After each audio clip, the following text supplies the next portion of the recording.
Today we're going to start off by classifying local extrema using the first derivative test. And we're going to work off of what we did last time. Recall that if the first derivative is positive, f is an increasing function.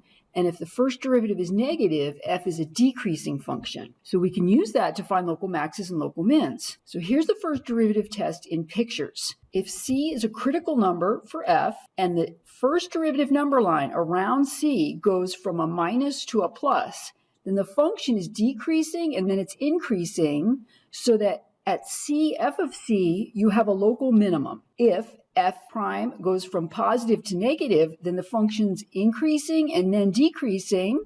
So at c, f of c, you have a local maximum, and then it's possible that you have neither. So if the function is decreasing and then continues to decrease, you don't have a local max or local min. Likewise, if you're increasing and then you continue to increase, you don't have a local max or local min. Now I'll show you the first derivative test in your textbook. They have it just written out in sentences, and I think it's a lot easier to remember the first derivative test if you're using number lines and using pictures. Okay, so let's start with an example. I want to make an f prime number line for this function here, f of x. Let's start out by finding the domain. The domain is x not equal to 0. And then the first derivative I already found, and I wrote it as a single fraction without negative exponents. So I want you to pause the video and make sure you can follow these calculations here. All right, our critical numbers. F prime of x equals 0 when the numerator equals 0. That's at x equal negative 2 and 2. F prime of x does not exist when the denominator is 0, and that is at x equal 0. So for critical numbers, we only have 2. These are critical numbers. The reason this is not a critical number is it's not in the domain. Critical numbers have to be in the domain. However, we are going to plot it on our first derivative number line because if you recall from last time, when we create a first derivative number line, we do have to plot points not in the domain. So here's f prime, x plus 2, x minus 2 over x squared. And I want to plot negative 2. I'm going to plot 0 with a hollow dot just to remind myself that that's not in the domain, and I'm going to plot 2. Okay, so when we're looking at the sign of f prime, so let's say we're testing the first interval, I would test x equals negative 3. When we're looking at the sign of f prime, there are 3 factors to worry about. The top has 2 factors, the bottom has 1. However, the bottom factor is always positive. X squared is always positive. So really, we just have to worry about the top 2 factors. So at negative 3, the first factor is negative, second factor is negative, and bottom is always positive. So this is going to be a positive up here. At x equal, let's say, negative 1, the first factor will be positive, second will be negative, and we always have a positive downstairs. So that's a negative. Let's do x equal 1 for the next interval. F prime will be a positive, a negative over a positive. So we'll still have a minus there. And then after 2, let's say x equal 3, the sign of f prime will be positive, positive over positive. So that's a positive. So we want to classify the local extrema. At negative 2, the function's going up and then it's going down. So we have a local max at negative 2, comma, we need to compute f of negative 2. So don't go back to f prime, you'll get 0. Go back to the original function f right here and put in negative 2 and we get negative 4. And then over here, so nothing happens at 0. You go down and there's an asymptote at 0 that's not in the domain, but at 2 you're going down and then up, so you've got a local min. Local min, and we want to give both coordinates, 2, comma, if you go back to f and plug in 2, you get 4. So this is what that function looks like. It's got an asymptote at x equals 0, a local max at negative 2, negative 4, so it looks like that, and then you've got a local min over here at 2, comma 4. Okay, let's do another one. And we're going to continue with this example in a couple minutes, but let's just do the first derivative information right now. I want to make an f prime number line. So for this function, the domain is all x because it's a polynomial. F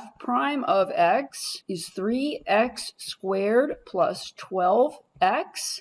Let's factor that, pull out a 3x, x plus 4. F prime of x equals 0 at x equals 0 and negative 4. Those are both critical numbers because they're in the domain. F prime of x doesn't exist, doesn't apply here because that derivative exists everywhere. Okay, so let's make our f prime number line. Here's negative 4, here's 0. F prime is 3x times x plus 4. So this one's super easy. For the first interval on the far left here, if I plug in a number less than negative 4, I'll have a negative and a negative, so I'll have a positive. So if you can do that in your head, I'm fine with that.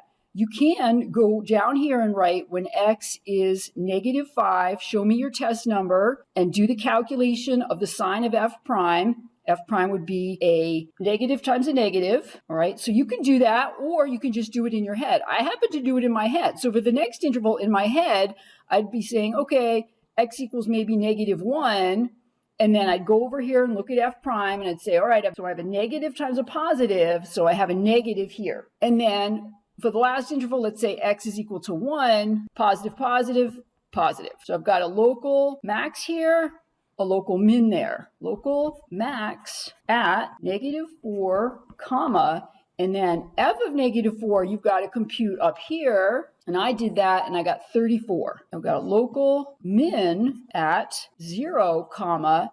Well, plugging in 0 is pretty simple. We just get 2. Here's a rough sketch of our function. We've got a local max at negative 4, 34. So that's up here, negative 4, comma, 34. We've got a local min at 0, 2. That's there. And we know what the function's doing. It's increasing all the way till it gets to that local max, and then it starts to decrease. It goes through that point 0, 2. My sketch is not the greatest. And then it starts to go up again after 0, 2. So it looks something like that. And we'll come back to this graph in a minute because we want to talk about concavity next. So a function can be increasing in two different ways. It can be concave down, like this picture, where the slopes of the tangents are getting less as you go from left to right, or it can be concave up, like this picture. And the test for concavity is the second derivative test. If f double prime is negative, f is concave down. And the mnemonic device I use is double prime, think two negatives. So two negatives, that makes a sad face. That's concave down. If f double prime is positive, you've got two positives, which is a smiley face, concave up.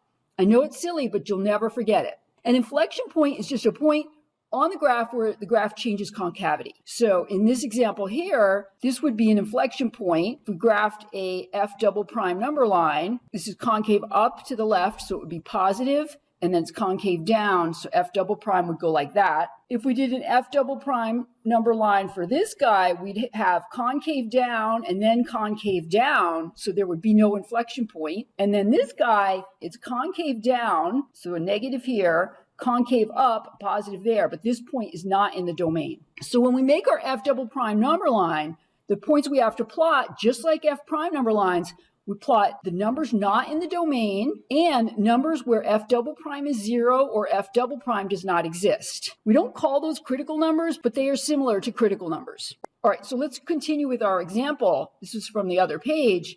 We already found f prime, but I'll do it again because I need f double prime. 3x squared plus 12x. So f double prime is 6x plus 12, which is 6 times x plus 2. So f double prime equals 0 at x equal negative 2. Again, that's not a critical point. It has no name, but it is a point that we have to plot on our second derivative number line. So here's f double prime, and that's equal to 6 times x plus 2.